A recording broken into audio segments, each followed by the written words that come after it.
Hello everyone, welcome to Is Perfect Business. Today we'll be showing people on how to make gari out of cassava. Please don't forget to like, click the notification bell, subscribe to my YouTube channel and don't forget to share it. Thank you for watching.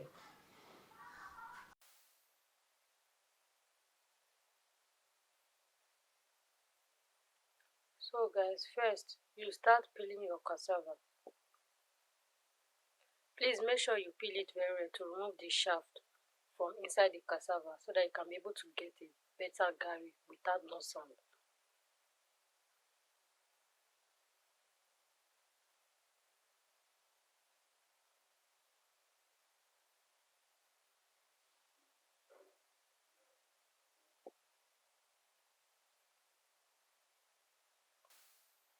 So after peeling your cassava, hope you guys are seeing it. After peeling it, it's time for you to wash it. Wash it very well so that you avoid all this dirty on it, avoid sand in your gari.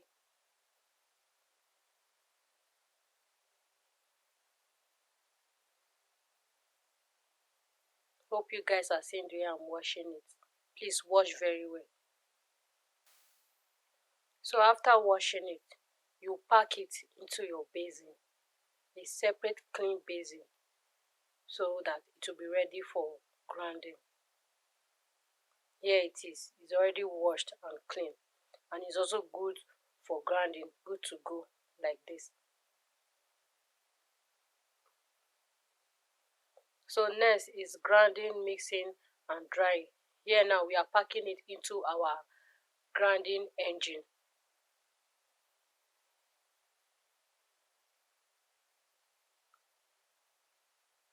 So guys, this is the engine that we are using to grind our cassava.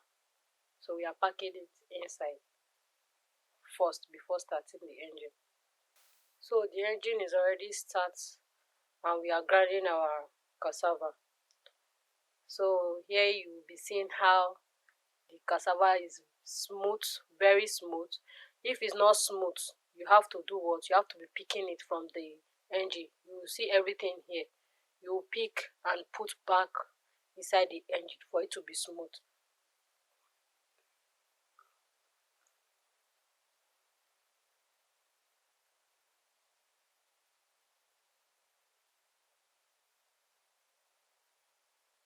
As you can see, we are picking it because it's not smooth. So you have to remove the one that is not smooth and put back in the engine. So this is after grinding. We have finished grinding it and it's very smooth.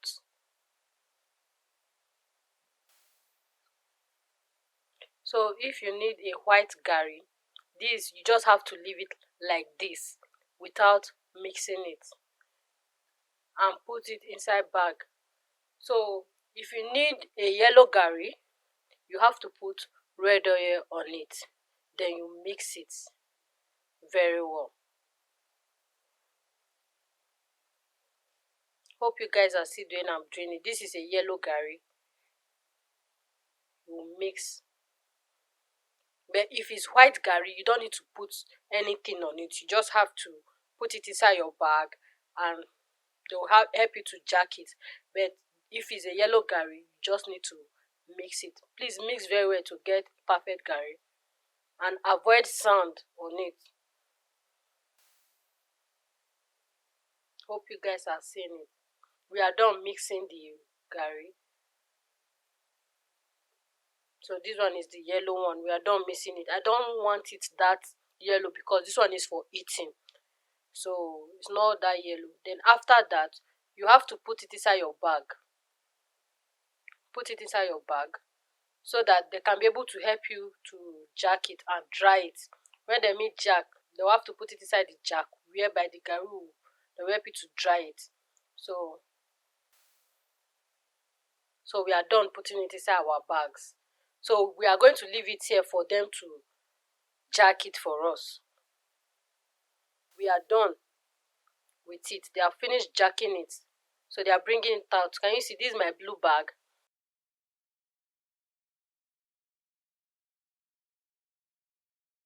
it's time to filter the garri. Here is our filter. Hope you guys are seeing the kind of filter we are using to filter the garri, so that you have a very clean garri without no dirty on it.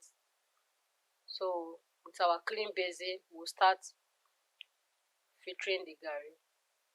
Hope you guys are seeing the way we are doing it. Then you start rubbing it. Then it will be going down inside the basin. So this is the shaft that we are removing, that Yoruba people used to call elubo. So that's it. You have to remove it aside, because it's maybe you can use it to do elubo, any other thing. So this one now is our garri. Hope you guys have seen it. Have you seen it? Very yellow and fine.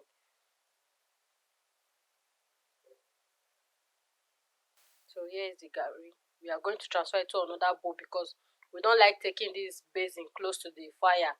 So we'll transfer it to another bowl, whereby to be good to go for frying.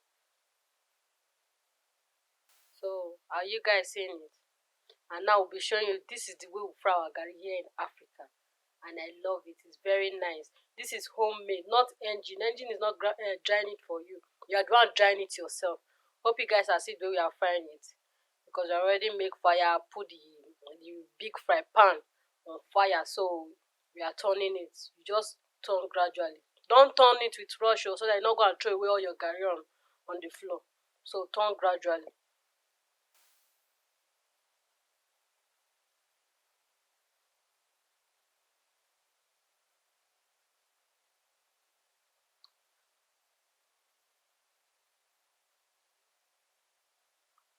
Hope you guys are seeing the smoke coming out gradually, to tell you that your garri, very soon it will be good to go for drinking, for selling. Are you guys seeing it?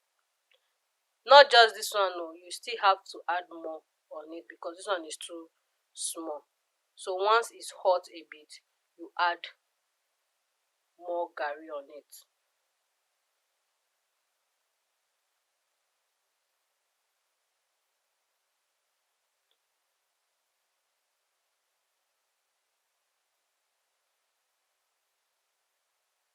Hope you guys are seeing the way I'm doing it.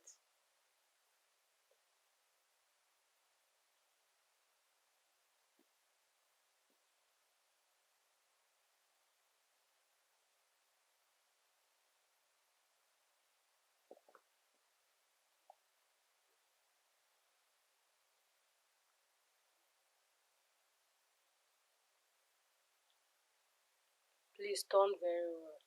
Just turn it gradually. Don't use rush, and put enough fire. Don't use rush on it. You have to turn gradually.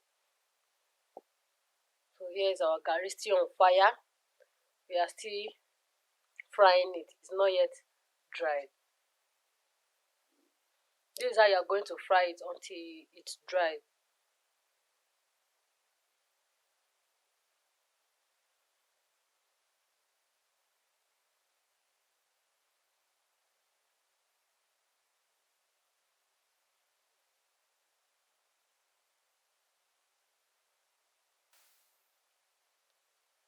So we are using hand to check it if it's dry. You use your hand to check if it's dry. So guys, I hope people are seeing it. This one is yellow garri. I hope you guys can notice the change from it, from the wet one and the already dried garri. Now it's dried. We are packing it out from the fry pan to a clean basin. Hope you guys have seen it. Are you guys seeing it? So here we have, this is the wet one and the dried one. Okay, so you guys can see the difference. Once it's dried, this is the dry one. So guys, please do like to subscribe to our YouTube channel.